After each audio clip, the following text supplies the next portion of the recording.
topics and opinions expressed in the following show are solely those of the host and their guests and not those of W4CY Radio, its employees, or affiliates.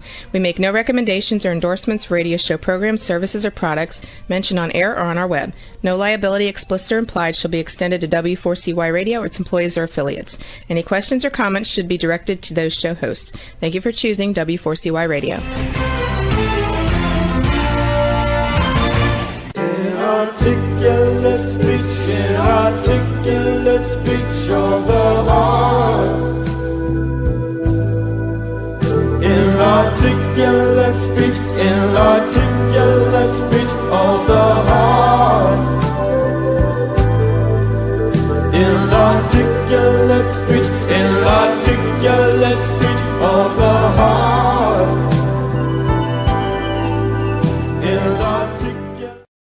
Hello, and welcome to It's Your Voice, the show that hosts enriching conversations in diversity. My name is Bahia Yaksan. I'm delighted to be your host. I'm a core alignment coach and a diversity educator, which means I train and coach individuals and organizations to identify how they want to operate, what they want. Often it's about finding ways they can be more inclusive and create more belonging for everyone, and that means everyone, and creates happier environments. If you're interested in seeing samples of how I train or coach, you can go to my website, which is knowwhatyouvantcoaching.wordpress.com. I am very excited about our show tonight. My guest is Suzie Baer, a friend I've known for, I think, 30 years. Didn't add it up exactly, but a long time, and we haven't seen each other for a long time, because she lives in New York City. So this is like California to New York. I called her because she's an incredible activist. And the title of the show is Activism New York Style with Suzie Baer. And I'm just going to tell you a little bit about her. Suzie Baer has been an activist her whole life. Early on, it was things like recycling aluminum cans and attending the No Nukes concert in Central Park. But as an adult, her work as a filmmaker focused on the political. In 1993, she created the feature documentary film Warrior, The Life of Leonard Peltier, recognized as the definitive film on Peltier's life in 2001, and is truly enduring. Places still show this film almost every year. People request to show this film. It's very powerful. In 2001, she wrote a book about the Tupac Amaru, correct me if I mispronounced anything, please, revolutionary movement in Peru. Suzie's activism in New York City ranges from working with a community-based organization for Black liberation to lobbying for safe bike lanes. Currently, she's beginning a new career as an intimacy coordinator on films and has spent the past few months volunteering for Zohran Mamdani's campaign to become New York City's first Democratic Socialist mayor. Suzie, welcome. Thank you. It's so great to be here. So nice to see you. It's so nice to see you. Oh my gosh. Yeah, we've known each other for a long time. It's funny. Yeah. And when we spoke the other day, we hadn't spoken in years possibly. Yeah. But it was like yesterday. It was great. It certainly was. Oh my gosh. And I just love so you can go anywhere you want, but I was thinking that we could flow from like that we met. And I do want to, if I can have permission to tell people about, I got to stay in your beautiful house in Maine for a while. Yes. And it was on the coast, it was on the ocean. I can't remember what year it was, but it was the year of the terrible ice storm. And people were, I think, 9 days. It was a serious, like trees were freezing and breaking and cracking and falling on line. People were without power, without running water. It was a serious time. And I remember thinking, oh my gosh, I'm in someone else's beautiful house with plumbing all over the place. And if I don't do, and thank goodness, thanks to radio, this is a shout out to radio. They had someone on telling people what to do to drain the pipes. So so they wouldn't freeze. And I remember I was like, thank goodness at the end, it was too much too fast. And I was upstairs. I'm like, oh, I got to go to the basement. I got to find his tools. And then luckily they said the number, the radio host said the number to call the plumber. And so I copied that down. I ran and got the tools I remembered, and I called him up and went, and he told me how to do it. And it was quite something. And it just makes me Amazing. think, yeah. And it reminds me of the tragic horrible experiences a lot of people are having now. And my heart Yeah. goes out to Texas, and New Mexico also my has gosh. horrible flooding. And I just appreciate all the first responders, and including, any kind of public announcements to let people know and how to deal with. We know it needs to improve, but anyway, sorry, I just had Yeah. to throw that story out because. And you also saved the house. Like, if you hadn't been there, what were we gonna like? Yeah. Yeah. Well, Thank God you were in the house. I'm so happy it was mutually beneficial. Anyway, that's how close Suzie and I are. Yeah. So I wanted to Funny. start with your filmmaking and Warrior at the life. Is it the life of Leonard Peltier or the life and legend? Life of Leonard Peltier. Okay, Peltier. Okay. Yeah. Wow. Yeah. I mean, gosh, you were young when you made that film. I was in film school when I was in film school. I started it in film school. It was my thesis project in my last year of film school. And I made a 20-minute film. I read a book in the spirit of Crazy Horse by Peter Matheson, and I decided to make this film. I interviewed Peter Matheson. I interviewed a lot of people and made a 20-minute film. And one of my film professors said, this really is a feature film. You should contact the Corporation for Public Broadcasting, and you should try and get a grant to make this into a feature film. And that's what I did. And it was easy peasy. It was not. It was really hard. Oh my gosh. How long did it take to make it? 3 years. Which is not bad, but I shot on film. Wow. That had to be developed and then printed and then transferred. Like, I made a documentary film in the olden days. Wow. We don't do that anymore. The real thing. Film. Yeah. Film. Crazy. Gosh. And it was Yeah. it was so powerful. I remember just calling you up and saying, "Oh my gosh." And you did such an incredible job balancing views. And Thank you. I mean, that's like master level, interview and perspective, and thank God he was finally commuted only this year, right? February 18th, 2025, after two life sentences. Yes, right? He And spent 50 almost years. 50 years in prison. He's 80 years old. It was 2 hours before Trump took the oath of office. I was talking to someone on the phone being really mad at Biden for not having done it. And then I got a text that was like, he did it. I was like, what? Wait, what? And I mean, I'm part of the Leonard Peltier ad hoc committee. We're since he's gotten out of prison, we're now the official Leonard Peltier support group, and we meet twice a month to talk about. It's his lawyer. We talk about his medical care, his kids, all the issues that we were working to get him out, and now we're working to help him have a nice life. Wow. He's still under the auspices of the Bureau of Prisons, but he's in his own house, and he can go outside, and he can wear what he wants, and he can eat what he wants, and he's doing very well. We're in the process of making sure he gets the medical care that he needs that he did not get while he was in prison. He has cataracts in his eyes. He never got any dental work, so that's a whole process. 50 years, no dental work. Yeah. When he was in prison, I called him once. He has an aneurysm, and he had to go to the hospital. And I was told that he really doesn't like to go to the hospital. So I called him one day, or he called me, because that's how it goes when you're in prison. They have to call you. He called me, and I was like, Leonard, you just have to go to the hospital. And he said, Suzie, they chain me. My arms are chained to the either side. My legs are chained to either. This is an 80-year-old man. He said, I can't move.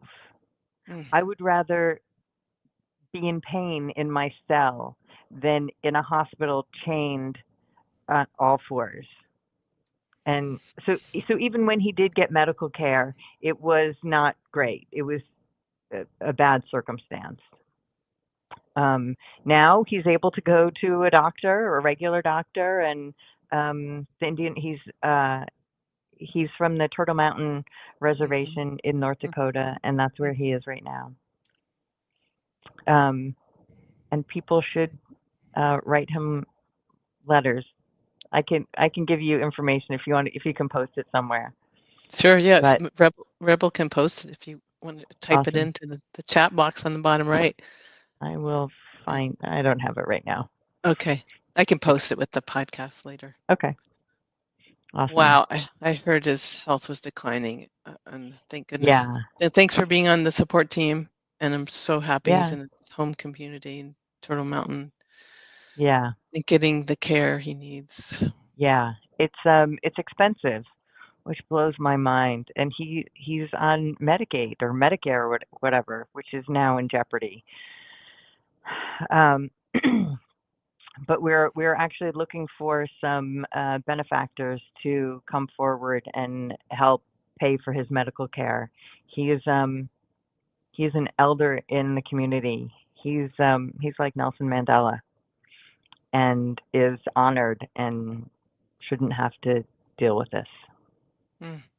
Yeah, it's hard. Oh gosh. Well, thank you again for supporting, and we'll add that contact information. Sure. Awesome. Yeah.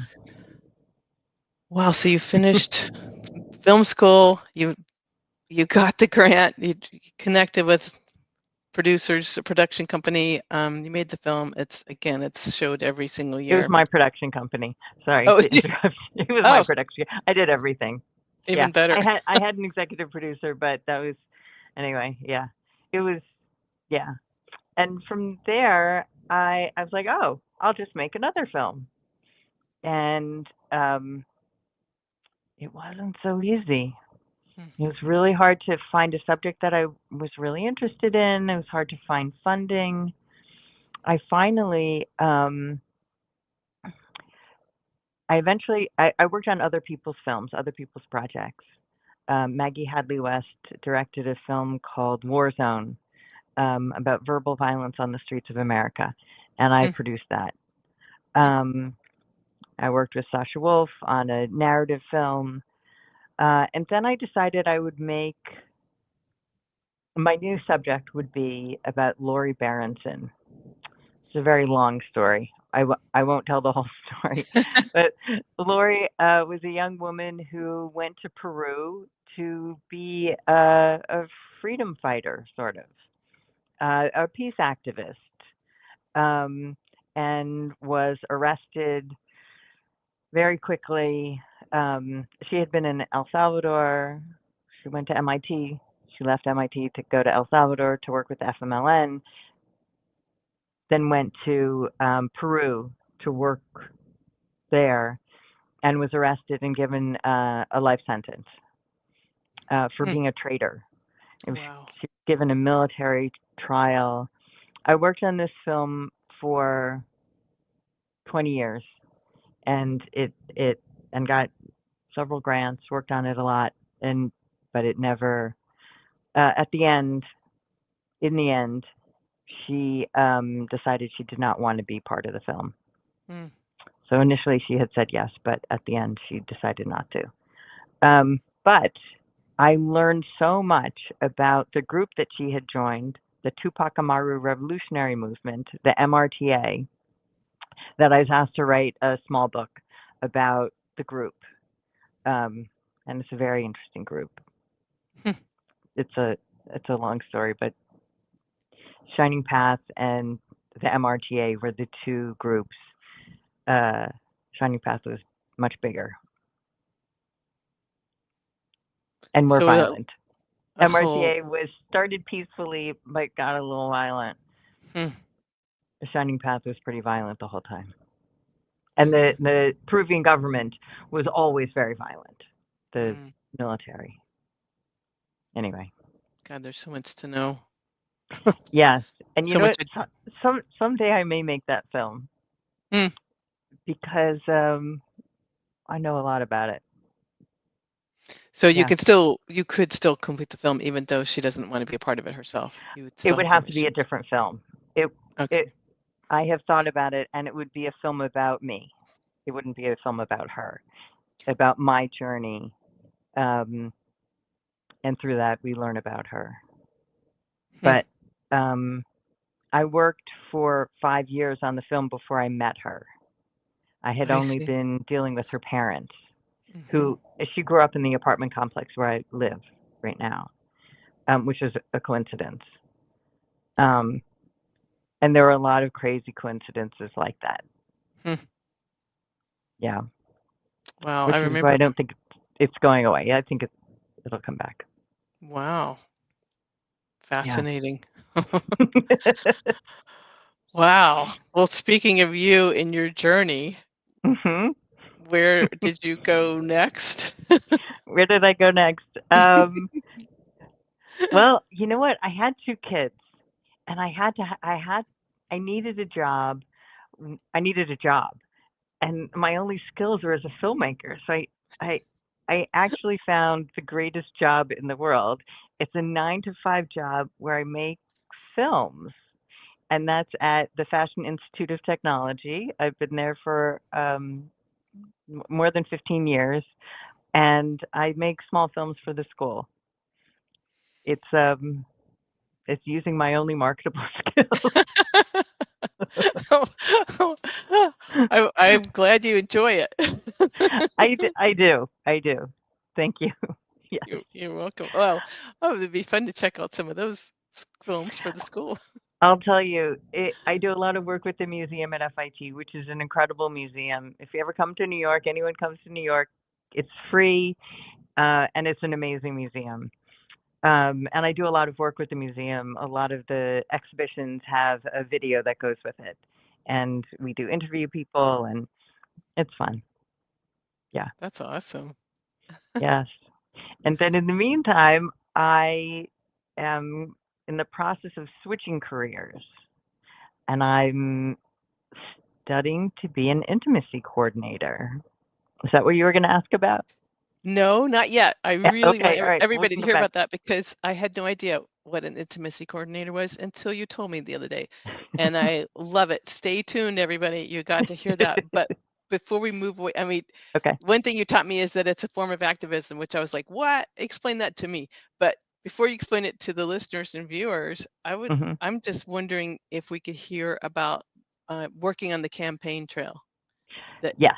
that you did and the walk that and the night that you met him in person. Yeah. Zohran So Mamdani.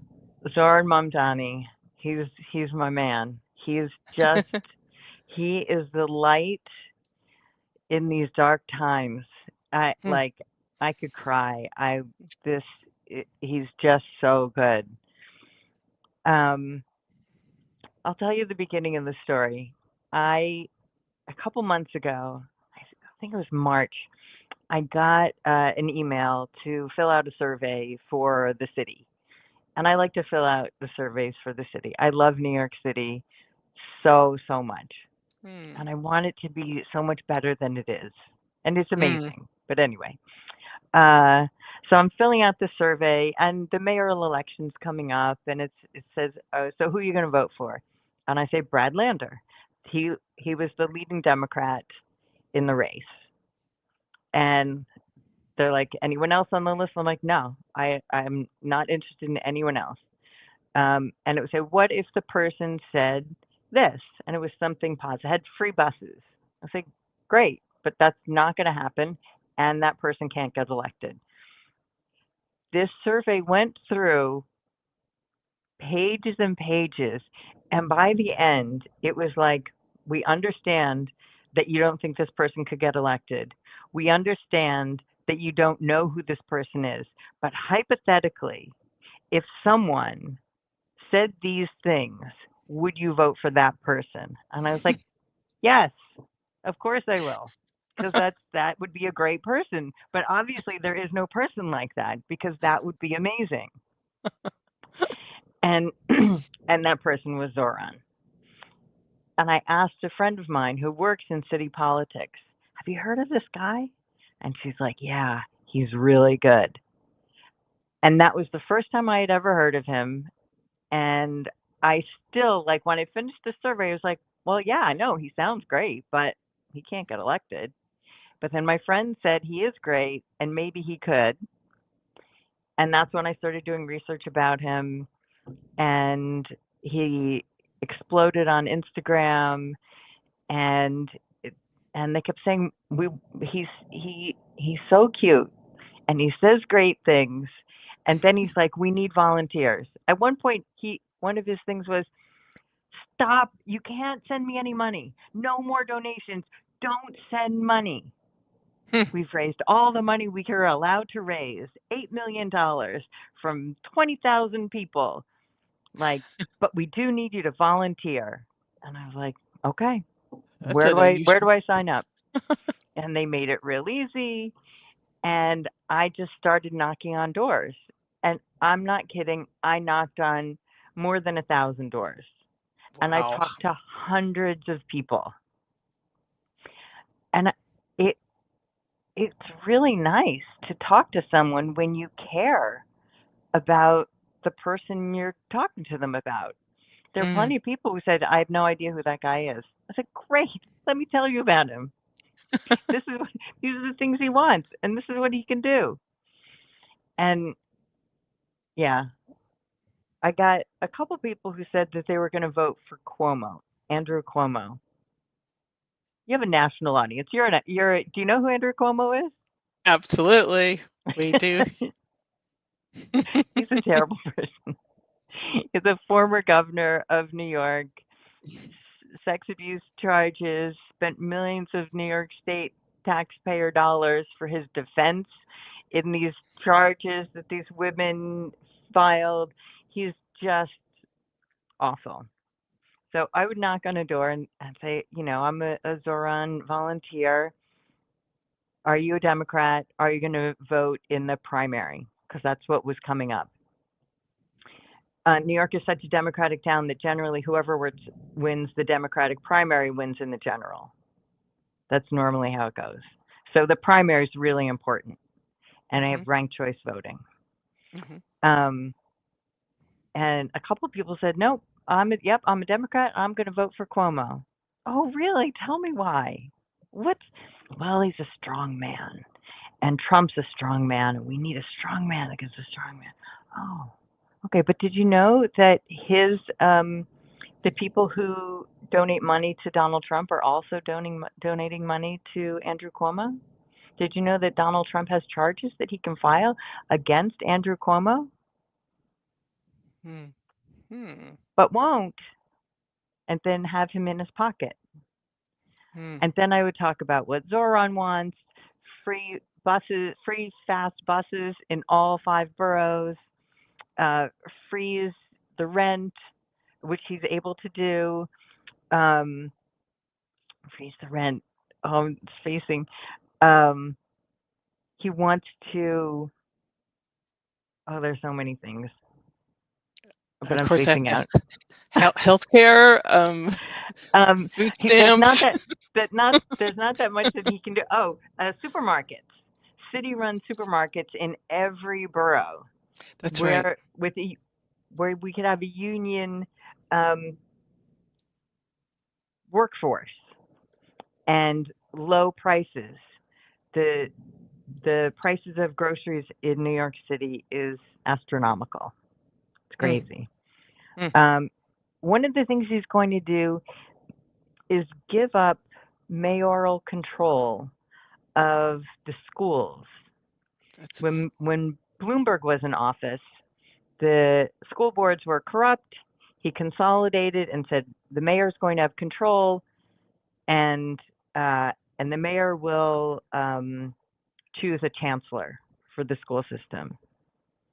But ultimately, the mayor was in charge, and the idea of one person being the mayor of the biggest city in the country and in charge of the biggest school system in the country is ridiculous. Yes. And every mayor says that oh no, we'll figure something out. Oh, we'll figure something out. This is the first person who says, I'm going to give up power. It is too much for one person, and we're not going to go back to the old ways, and we're not going to have it the current way. We're going to figure out a new way. And that's incredible. That's incredible. That's very refreshing. Right? Like, don't give me money, number one, and we're gonna give away some power. I'm gonna give put power back into the hands of perhaps educators about education. Right? Just, I think it was today or yesterday, the teachers union said that they were supporting him, which is amazing. That makes sense. Yeah. So I was canvassing for weeks in the rain. Like I canvassed for Harris in Pennsylvania, but I did more. I have never worked so hard for a candidate in my life. I think he's just that good. Yeah. So I canvassed for several weeks. I got my Zohran card. Oh, I don't have it. And then it seemed like I was better suited to use my car. So I have a car, and I just drove materials, signs and tables and tents from one part of Brooklyn to Upper Manhattan to the Bronx so I was driving all over the city. Wow. And going to the office where you pick up the materials to put in the car, and some strong person puts it in my car, and then I drive it all. And every single person, I'm not kidding, is beautiful and working so hard. Like they all have a smile on their face. I could also be the parent of every single one of them. They're also young. Well, smiles are beautiful. It just shows the love, which is real beauty.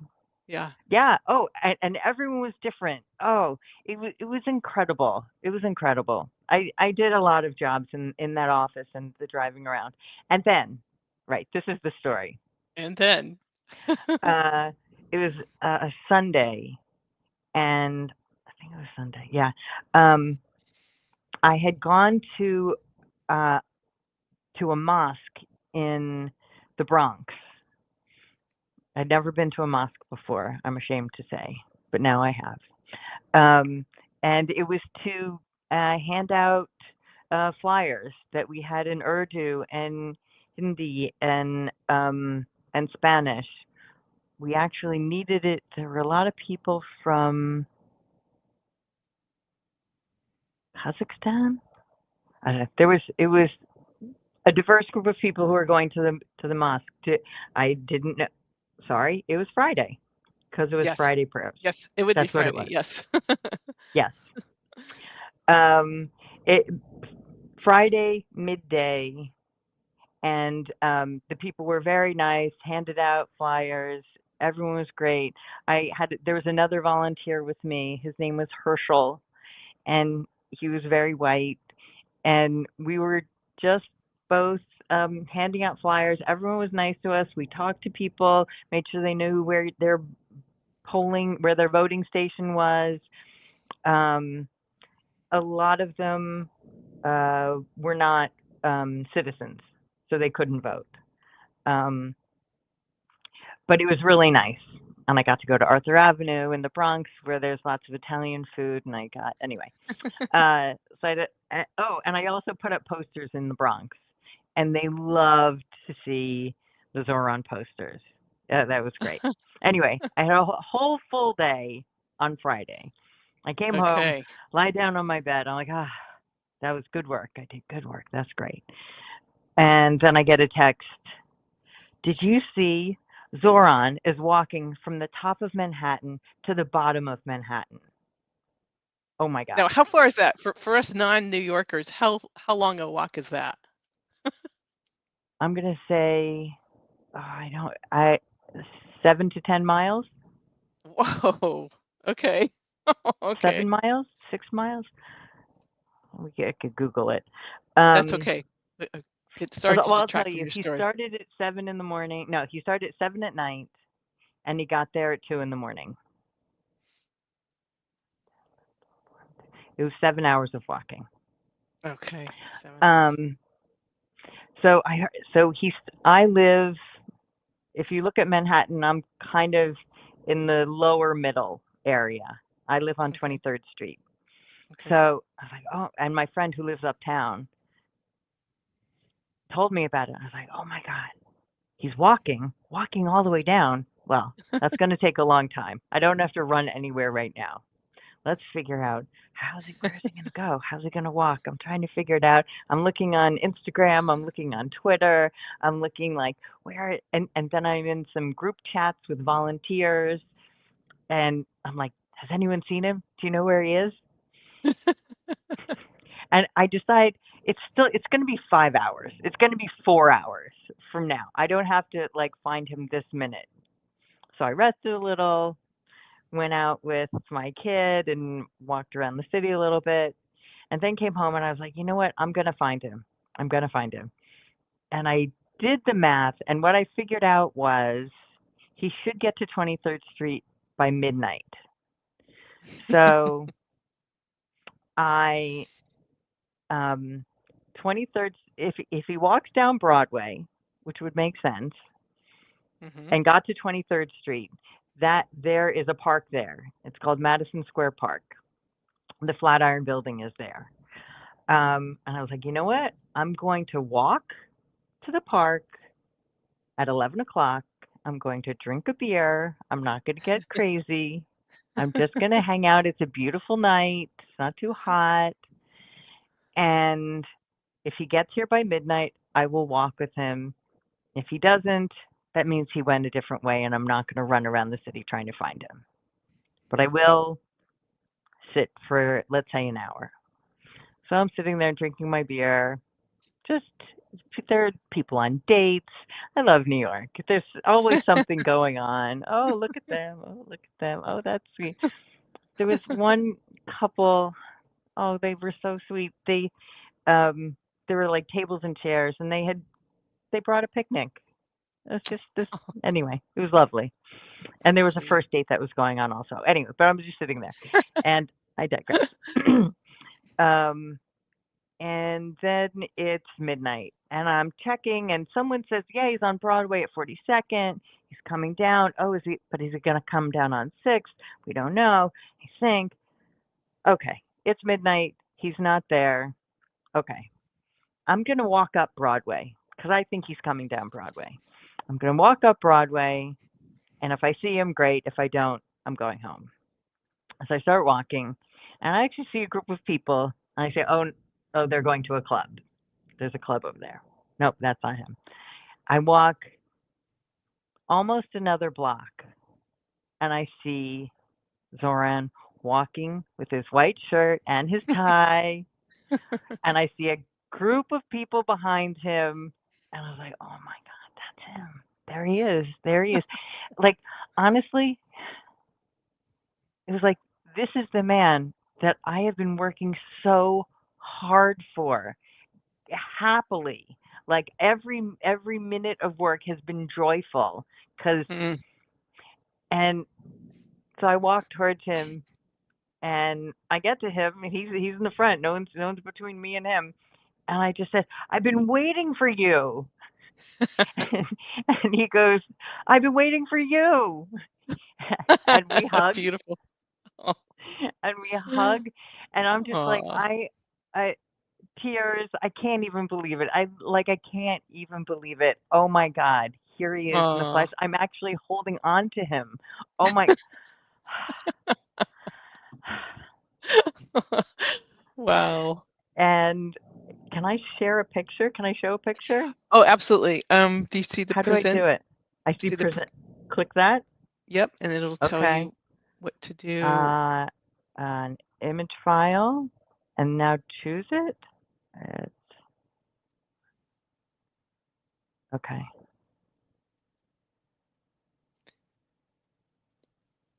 There we go. There it is. That's there me. it is. Wow, 12:05. That's exactly what you just described. White shirt, tie, huge crowd behind him. You guys hugging each other.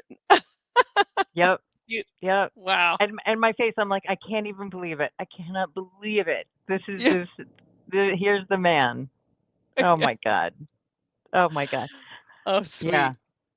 That was amazing. So if we hugged for a little bit longer than maybe was appropriate, but that's fine. And then someone like, what? Yes, exactly. And then someone grabbed my phone because they're really thoughtful and started taking pictures. That's how that picture happened. And I got my phone back. I go, oh, my pictures. And then I just started walking, and we walked for 2 hours down, and we didn't stay on Broadway. We went all kind of a circuitous path. Everywhere we went, people honked the horn. They're yelling. There are people, eating on the sidewalks, the outdoor cafes. Woohoo! Zohran! Oh my God, there he is! People jumping out of their seats to take a picture with him. Like, incredible. Wow, sounds jubilant. Excuse me. I want to share one more picture. Yeah, you can share as many as you have. Hold on. Is this the good one? Sorry. That's okay. No. So we just kept walking. Right. Yeah, I'm just gonna, is it okay if I just share a couple? Yeah. Okay. Absolutely. Present image. Little thumbnails are hard to see. Oh, got it.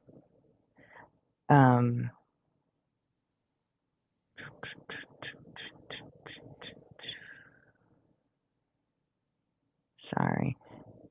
That's okay. Here.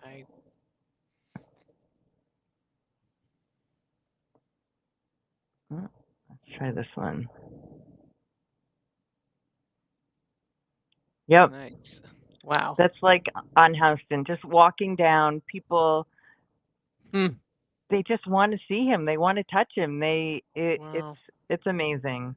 He just must radiate sincerity or something that's just people or find apparently like warmth and like integrity or something when they see him. Yeah. And honesty. Like I'm going to share one more. We stopped this one. We stopped at one point so that's a statue of Fiorello LaGuardia. He was a socialist Republican mayor in the 30s. He is one of the greatest mayors of New York City ever. Wow. And he is Zohran would say, who is the greatest mayor of New York? And he would say Fiorello LaGuardia. And so there's a statue, and we passed it, and he sat there. Wow. And I assume that's the LaGuardia Airport is from this mayor. Okay. Yeah. I did not know that. Wow. Yeah. Oh my gosh. Yeah. Incredible. Hold on. Yeah, thanks for giving us the feel of that. And I mean, I feel a natural high myself just listening to that. It was incredible just walking around and people coming and people were joining walking and then leaving, and then it was amazing. All right. So then after 2 hours of walking, 2 hours for me, he had been walking for 7 hours. Hold on. This is the one. We get to the bottom of Manhattan, which is okay. It's where the Staten Island Ferry is. It's where you can see the Statue of Liberty. Hmm. And we got there, and he just sat down, and he's like, everybody sit down. Just sit down. We've been walking. Sit down. And someone asked him, was this your idea? And he said, no, it wasn't my idea. It was that guy's idea. And it was a great idea. Wasn't this amazing? He's like, this was so cool. This is so great. And then there are 40 people, maybe 50 people sitting in front of him, like in a semicircle. And he's like, you can tell he's tired. And he just goes, so let's go around. Tell me your name and where did you start walking from? And we just went around every single person said their name and where they started. And Oh my everyone gosh. said a little something else because they love him. Wow, But talk about inclusion and creating a sense of belonging. right. Oh my God. Wow. Amazing. Yeah. This is so amazing. Oh my gosh. Well, I maybe wasn't fair to you because we only have 9 minutes left. So we might have No. to Okay. we might have to have you come back, but I don't know. I would just want to make sure you get to tell people what Yes. being an And intimacy I'm going to share coordinator one is. more picture. I'm sorry. Hold on. Okay. I need to share one more No, picture no, because no. it's more important. Hey, it's your Okay. voice. You choose. You choose how this time is spent. Thanks. This one. So he was in Upper Manhattan on a very hot day, and there were a million people out, and everyone's speaking Spanish. And my friend was there, and she's like, "Give me your phone. Go stand next to him." I finally got next to him, and I was wearing my shirt. One of the biggest issues. We're just going to talk. We'll talk about intimacy coordinating another day. Okay. Zohran did not create a lot of merch, like nothing, practically. I think a lot of his campaign money had to go to security, and we all want him safe, so do that. Yeah. But random people made merch. This T-shirt was made by one of the volunteers, and he made 20 shirts. And he just said on the group chat, "I made some shirts. Do you want one? You can have it for $10." Wow. This guy spent all day in his apartment ironing on. I don't know exactly how he did it, but like making these shirts. I mean, I used some platform and I made bumper stickers because I needed something on my car that said, "I love Zohran." Come on. So was this this is a different time when you saw him out Yes, on the this street? is another time when I met him twice. Yes, I met him twice. Okay. And this was apparently during the day in Yes. a Spanish-speaking neighborhood. Yes, and I'm not sure if you can tell, but his white shirt is completely soaked. It was so hot. And when he got there, he was wearing his jacket. Wow. And someone was like, "Dude, just take the jacket off. Please take the jacket off." And Well, in that 20 minutes that maybe half an hour, he spoke to hundreds of people. He got an icy from a woman, he got a donut from another guy, and he got a pastry, and he got a cold coffee drink from all the local stores. nice. Yeah. Wow. Gosh. You know what? You, Another thing he wants to do. Sorry, I'm just going to keep going. that's okay. Thanks. It's my voice, right? That's right. He wants to make the city safer. And one of the issues is our unhoused population, many of whom have some mental health issues. Mm-hmm. Our current mayor, Eric Adams, wants to pull people off the street and put them in shelters and put them in facilities, whether they want to or not. Take them out. No, people don't think that they're safe, and that's not fair. There are plenty of people who are unhoused and have mental illness and are safe. Mm-hmm. Zohran's plan is to create one in the subways. There are a lot of former stores in the subway stations. Not Hmm. every subway station, but some of them have. They used to sell stuff. Turn that into a mental health clinic. Hmm. He wants to stop cops from responding to mental health calls and have a whole different department.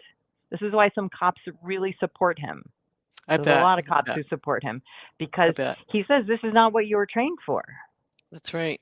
And they would Even my agree. brother, who was The a ones I cop. know. Hmm. Yep. Right? It's not what they were trained for. And there should be a whole different group of people who are Hmm. trained for this who answer these calls. So if they're right there in the subway system, they can get there faster. He Wow. also, right, right. He also, I just heard him talk about it today, and I don't remember what it's called. Clubhouse. There's something called a clubhouse for unhoused people with mental health challenges. I don't know what it is, but he said there's one that's already in effect in New York City called, I forget what it's called. But he sees a problem and finds the healthy, respectful way to try and solve that problem.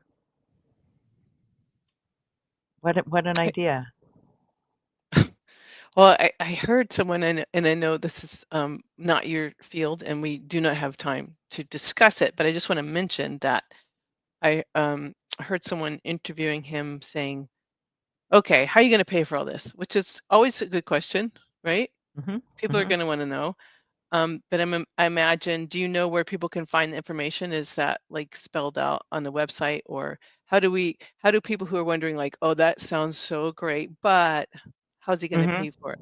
Right. Do you how can we find the answer to those questions? Well, you can go to his website, zohranmamdani.com. Also, what he has said is that he wants to tax people making over $1 million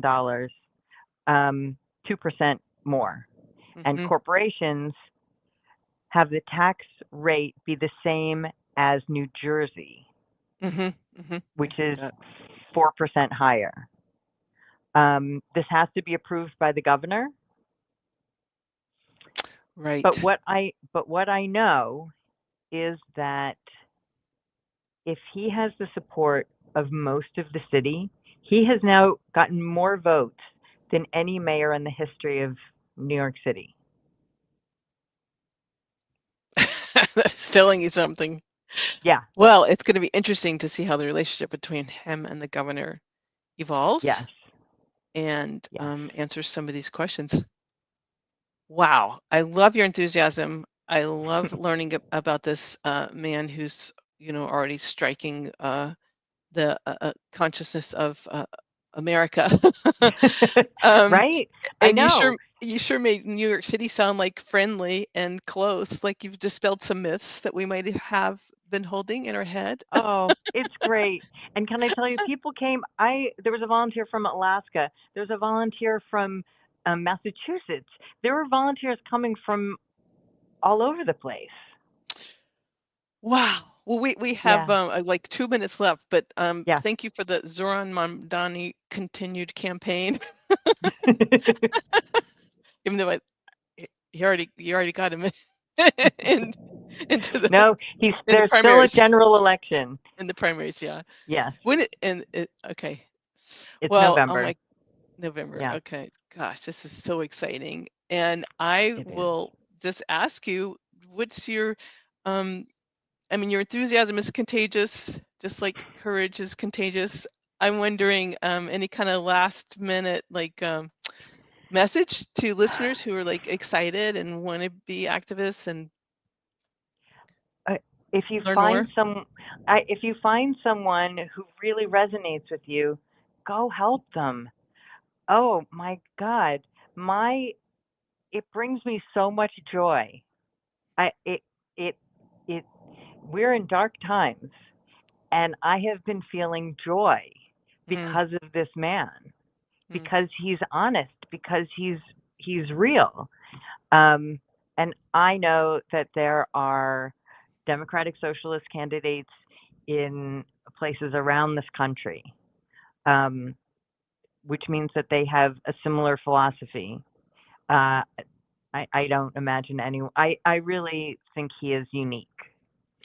Well, okay, that is awesome. And I also just want to say, I think it's important for people to look up what democratic socialist is, because I think just the word socialism has such a terrible stigma, and what it means depends on which country it is, which application it is. There's been, of course, lots of failures, lots of bad association, lots of negativity, and you know, a lot of it really also valid. But this is a different thing. Yes, this is and within a capitalist he has country. said very clearly his plan is not the democratic socialist plan. It is his own plan. That's good to hear, and we need to learn more and just to get educated instead of making assumptions based on a phrase that we have associations with. Oh my gosh, Suzie Baer, thank you so much. Fahey Yaxen, thank you so much. Oh my God. This is amazing. California to New York. I'm gonna get out. I can't wait to show up one day out there again. Yes. Oh my God. And you're welcome here. And let me thank everybody. Thank you. Thank our sound engineer Rebel. Thank you, our producer Dean Piper. Thank you, all the listeners and viewers. And gosh, may we all have enriching conversations in diversity this week, and share and spread the enthusiasm that Suzie has. And tune in next Wednesday at 8 p.m. Eastern Time on Talk4TV or w4cy.com. Thanks again. Good night. Inarticulate speech, inarticulate speech of the heart. Inarticulate speech, inarticulate speech of the heart. Inarticulate speech, inarticulate speech of the